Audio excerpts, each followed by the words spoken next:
This sharing is purely for KTM app users who log in with Apple. Let's get started. This is related to the KTM app, but before we dive into that, I'd like to briefly explain how login works for apps that support sign-in with Apple ID.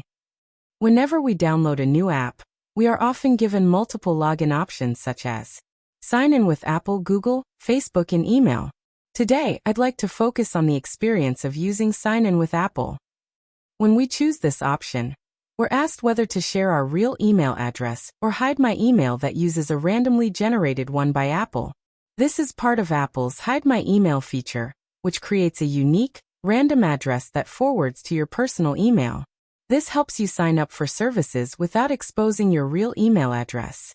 Let me give a clearer example. Imagine logging in with Apple ID on LinkedIn.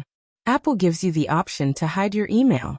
If you choose to hide it, LinkedIn will display a temporary Apple-generated email address instead of your real one.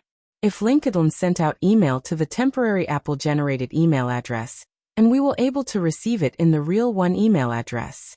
You can manage this feature on your iPhone, iPad, or Mac via iCloud Plus subscription. Hide my email.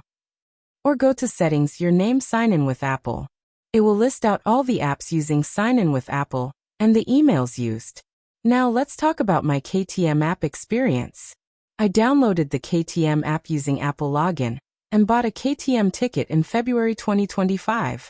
But when I tried to log in again recently, I was asked to input the email I used, but KTM wouldn't accept the hidden email Apple had used. Eventually, I realized the problem. The KTM system required the real email address, but Sign in with Apple had hidden it. One extra point here, KTM offered services to find the hint email. To fix this, users can contact KTM through Facebook Messenger to request changes to the email address. Please follow the instructions in my video to make the email address adjustments.